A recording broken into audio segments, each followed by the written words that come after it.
आज हम शासन के प्रति जलालुद्दीन खिलजी एवं अलाउद्दीन खिलजी के दृष्टिकोणों की विवेचना करेंगे। यद्यपि खिलजियों के उत्थान के कारण सत्ता और शासन के पदों पर एक नए समूह के लोग आसीन हुए थे, किंतु इस वंश के संस्थापक जलालुद्दीन खिलजी ने एक ही वर्ग विशेष को आश्रय देने की वह संकीर्ण नीति नहीं अपनाई थी जो उसके पूर्ववर्ती बलबन और अन्य तुर्क सुल्तानों ने अपनाई थी। जलालुद्दीन ने बलबन के काल में कई ऐसे तुर्क अधिकारियों को महत्वपूर्ण पद और एकता प्रदान किए जो उसके पक्ष में आ गए थे।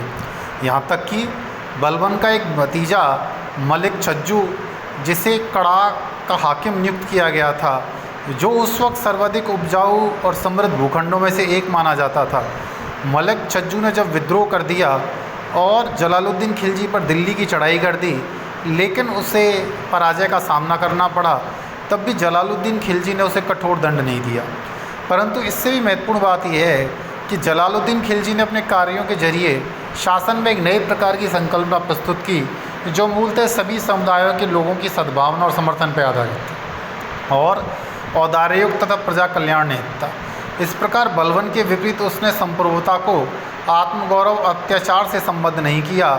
जियाउद्दीन बर्नी के सजीव वनों में वे एक चींटी को भी नुकसान ना पहुंचाने की नीति में विश्वास करता था। यद्यपि जलालुद्दीन खिलजी एक धर्मपरायण मुसलमान था, किंतु वह हिंदुओं को बलात् धर्म परिवर्तित करने अथवा उन्हें अपमानित करने की नीति को यथार्थपरक नहीं समझता था, जैसा कि कुछ मुस्लिम धर्मशास्त्री उससे करवाना चाहते थे। उसने एक अपने निकट सहयोगी अहमद चप के साथ बहस करते हुए उसने हिंदुओं द्वारा मूर्ति पूजा करने, अपने धर्म का प्रचार करने और ऐसे अनुष्ठानों को संपादन करने का पक्ष लिया जो कुफ्र के प्रमाण थे। इस प्रकार उसने हिंदुओं को अपने महल के बगल से जुलूस निकलने, ढोल बजाने और प्रतिमाओं को विसर्जित करने के उद्देश्य से यमुना नदी के किनारे पर जाने से रोक भी नहीं लगाई और उन्हें इस्लाम के गढ़ दिल्ली में आराम वैभव प्रतिष्ठा का जीवन व्यतीत करने दिया। उसका मत था कि वैसे तो आतंक की नीति के जरिए कुछ समय के लिए लोगों के हृदय में सरकार के प्रति भय और सम्मान स्थापित किया जा सकता है, किंतु इसका अर्थ सच्चे इस्लाम का त्याग करना होगा। जैसा कि कहा गया है कि इसके परिणाम स्वरूप जिस प्रकार आटा घूटने के समय किसी बाल को निकाल दिया जाता है, उस प्रकार लोगों के हृदय से इस्लाम निकाल दिया जाएगा। अर्थात हम देखते हैं कि जलालुद्दीन खिलजी जो था वो अपने पूर्ववर्ती 90 वर्ष के शासनकाल की तुलना में काफ़ी भिन्न प्रकार का शासक था। उसने सल्तनत के सामाजिक आधार को विस्तृत करने का कार्य किया, उसकी जड़ों को मजबूत करने का कार्य किया। यदि हम जलालुद्दीन खिलजी के भतीजे अलाउद्दीन खिलजी के शासन पर विचार करें, जिसने अपने चाचा की धोखे से हत्या कर राजगद्दी प्राप्त करी थी, तो उसने जलालुद्दीन खिलजी के उदार और मानवतावादी दृष्टिकोण को स्वीकार नहीं किया। फिर भी जलालुद्दीन खिलजी के द्वारा प्रतिपादित सिद्धांतों का दीर्घकालिक महत्व रहा और किसी न किसी रूप में उसके लगभग सभी उत्तराधिकारियों के द्वारा इसको अपनाया गया। इस प्रकार जलालुद्दीन खिलजी के शासनकाल का दीर्घकालिक महत्व तो है जो अक्सर उपेक्षित ही रहा है। अलाउद्दीन खिलजी ने जलालुद्दीन के परोपकारिता और मानवतावाद के सिद्धांतों को यह मानते हुए अस्वीकार कर दिया कि तत्कालीन संदर्भ में अनुपयुक्त हैं एवं दुर्बल शासन को रेखांकित करते हैं। उसने आतंक के सिद्धांत को अपने शासन का आधार बनाना ही अधिक उपयुक्त समझा। इस सिद्धांत में उसने अमीरों के साथ जनसाधारण पर भी लागू किया। उसके शासनकाल के आरंभ में ही 2 विद्रोहों, जिसमें एक का नेतृत्व उसके भतीजे अकद खान ने किया था, के बाद उसने अमीरों को नियंत्रित करने के लिए कठोर उपाय अपनाने का निर्णय लिया। उसने बलबन के खुफिया तंत्र को पुनः दोबारा से बहुत ही शक्ति के साथ मजबूत किया और सभी घटनाओं को, यहाँ तक कि अमीरों के घरों के भीतर की बातों को भी, सूचनाओं को उसने गुप्तचरों के माध्यम से प्राप्त करने का प्रयास किया। यहाँ तक कि उन्हें वैवाहिक संबंध आपस में स्थापित करने के लिए भी सुल्तान की अनुमति लेना अनिवार्य कर दिया। बलबन के इस मत से, जिसे इतिहासकार बर्नी वही समझता है, सहमत होने लगा था कि लोगों के पास इतना धन नहीं होना चाहिए कि उनके मन में विद्रोह का विचार पैदा हो। इसी नीति पर चलते हुए उसने आदेश दिया कि सभी पुण्यार्थ ज़मीनें अर्थात इमाम वक्फ की ज़मीनें जब्त कर ली जाएं। जलालुद्दीन खिलजी के काल में लगभग सभी अमीर जिन्हें अलाउद्दीन ने सोना बांट के उच्च ओहदे देकर अपने पक्ष लिया था, तबाह हो गए और उनके संचित धन को जब्त कर लिया गया। अर्थात हम देखते हैं कि जलालुद्दीन खिलजी से अलाउद्दीन खिलजी तक आते आते शासन की नीति में परिवर्तन हो जाता है तथा शासन का स्वरूप पुनः कठोर होने लग जाता है। अब अलाउद्दीन खिलजी का उद्देश्य राज्य की केंद्रीय सत्ता को मजबूत करना और अमीरों के धन ऐश्वर्य को नष्ट करना था, ताकि कोई भी अमीर इतना शक्तिशाली नहीं हो जाए कि वो उसको चुनौती दे सके।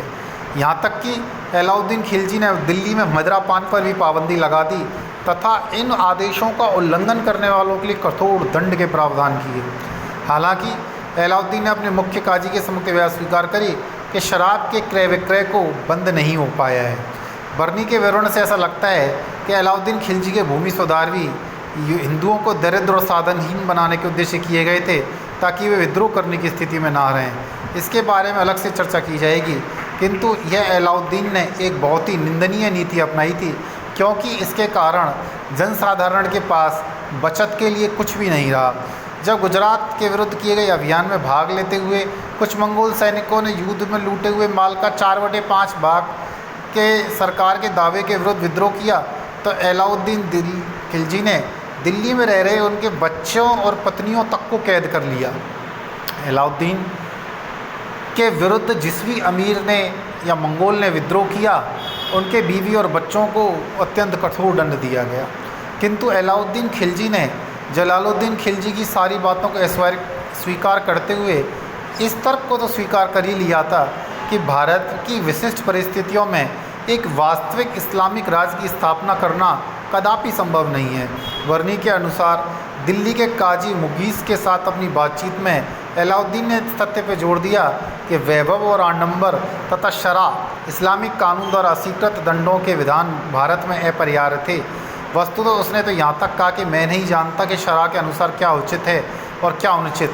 मैं राज्य के लिए तथा उसके कल्याण के लिए जो भी आवश्यक समझता हूँ वो आदेश देता हूँ। अर्थात अलाउद्दीन खिलजी ने महत्वपूर्ण रूप से इस्लामिक कानूनों के नियंत्रण से अपने आप को मुक्त किया तथा राजकीय आदेश जो इस्लामिक कानून से भिन्न थे उनकी सत्ता को सर्वोच्च माना। साथ ही में बर्नी मायूस होकर अपने इस कथन को अनुसंधान इस शब्दों में करता है कि अलाउद्दीन इस बात में विश्वास करता था कि राज्य और प्रशासन से संबंधित विषय शरीयत के नियम और आदेशों से अलग हैं। अंत जहां राज्य और प्रशासन केवल सुल्तानों से संबंधित है, शरीयत के नियम और आदेशों से संबंधित विषयों का दायित्व काजी और मुफ्तियों को सौंपा गया है। अलाउद्दीन खिलजी के शासनकाल में गैर तुर्कों के साथ कोई पक्षपात नहीं किया गया। उन्हें प्रशासन में उन्नति करने का पूर्ण अवसर प्राप्त हुआ, जो कि उससे पूर्ववर्ती सुल्तानों के समय में प्राप्त नहीं था।